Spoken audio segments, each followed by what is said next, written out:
حق بات بڑے بڑے لوگوں کے سامنے کہہ دیا کرتے تھے۔ اللہ کے نبی نے بھی تو یہی کہا تھا، یہ کافر سورج اکھاڑ کے لائے میرے دائنے ہاتھ پہ لا کے رکھ دیں، چاند توڑ کر لائے اور بائیں ہاتھ پہ لا کے رکھ دیں، ایسا کر نہیں سکتے، لیکن ایسا کر بھی ڈالے دائیں اور بائیں ہاتھ پہ لا کر رکھ دیں، یہ تو ممکن ہے، لیکن میں حق کہنے سے رک جاؤں اور دعوت حق سے چوک جاؤں یا چھوڑ بیٹھوں، یہ ممکن نہیں ہے۔ اے میرے چچا نے بلایا تھا نا ابو طالب نے، بیٹے یہ تمہیں مار ڈالیں گے، قتل کر دیں گے، چھوڑ دو ان کو، ان کے حال پر تم دعوت و تبلیغ مت کرو۔ تو کیا کہا تھا، اے چچا جان آپ پریشر بنا رہے میرے اوپر، میرے بیٹے میرے اوپر اتنا بوجھ مت ڈالو کہ میں برداشت نہ کر سکوں۔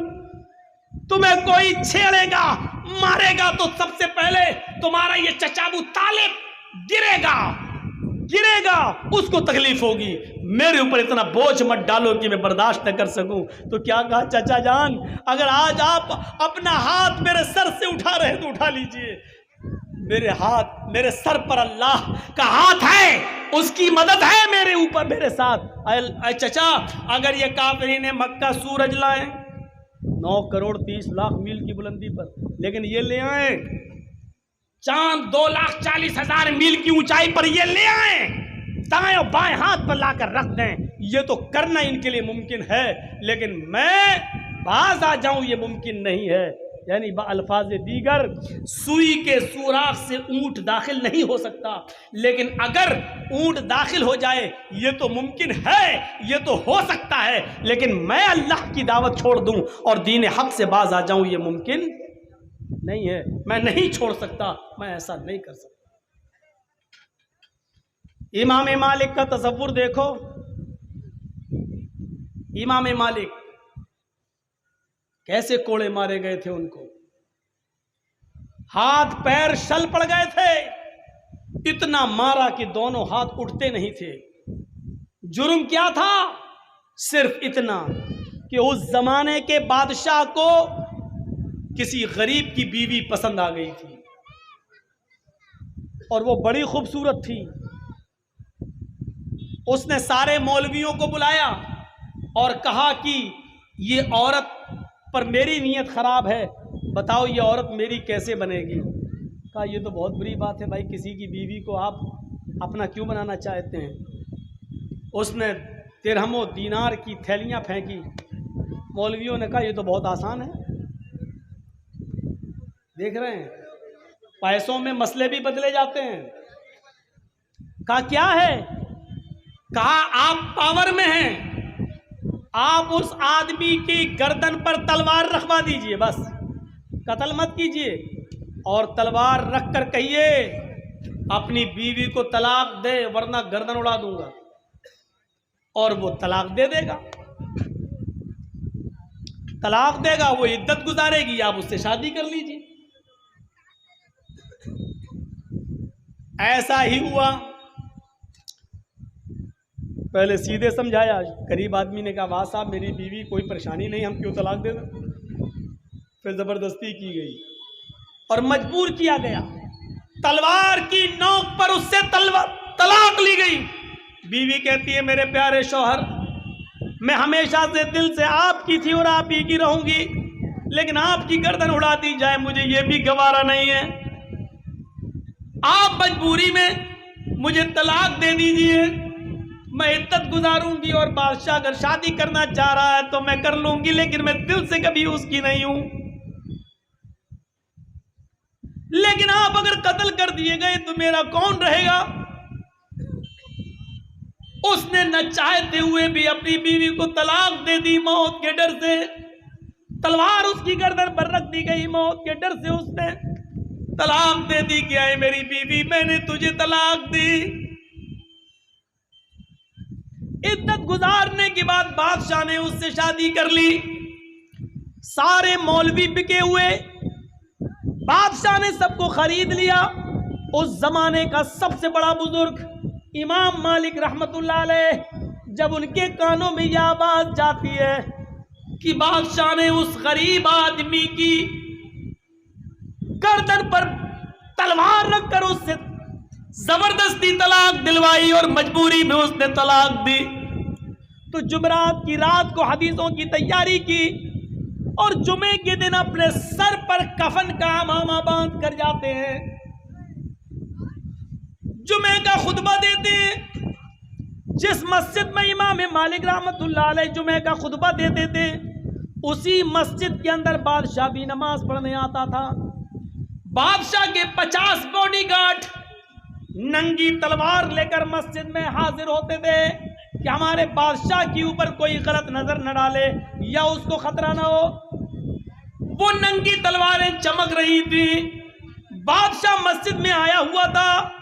امام مالک نے کفن کا امامہ باندھا تھا اور سر پر لپیٹ کر آئے تھے.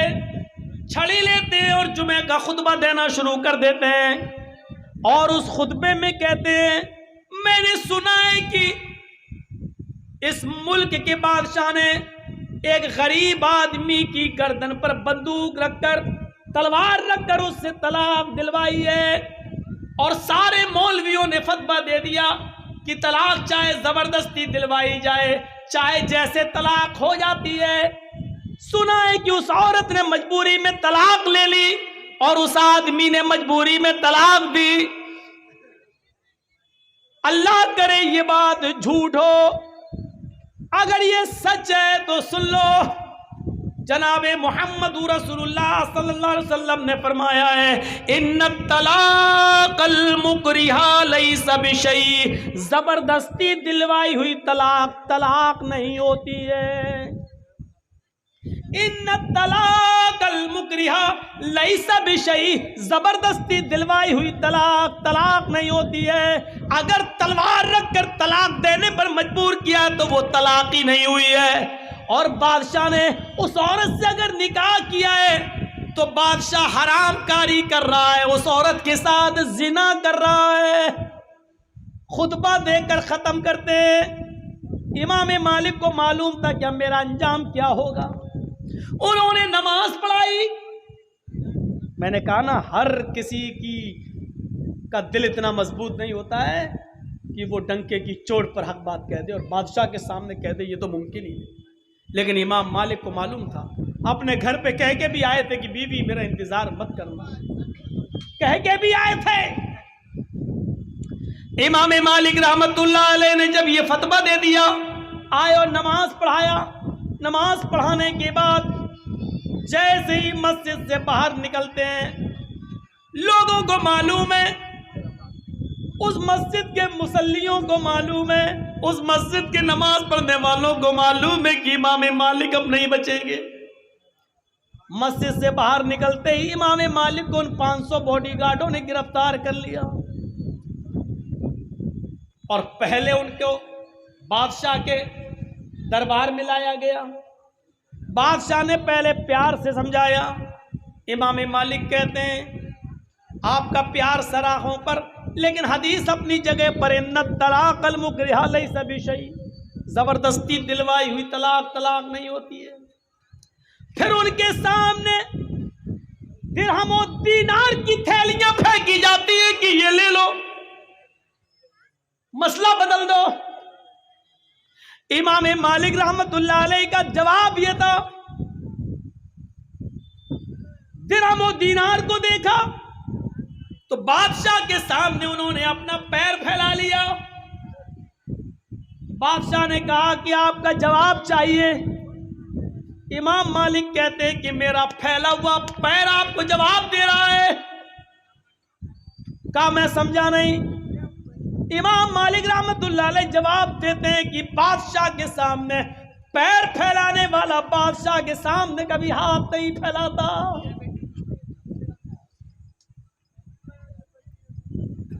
تمہارے تو ووٹ 1,000 روپے میں بک جاتے ہیں, تمہارا تو ایمان 1,000 روپے میں بک جاتا ہے. کورٹ میں جھوٹی گواہیاں تم 100 200 روپے لے کر دے دیتے ہو, اپنا ایمان نہیں بچا پاتے. ووٹ تک بیچ دیتے ہو. ووٹ 500 روپے لیا فلاں پارٹی کو دینا, معلوم ہے اس سے نقصان ہے, پھر بھی ہم دیتے ہیں. جن کے ووٹ 500 اور 1000 روپے میں بک جائیں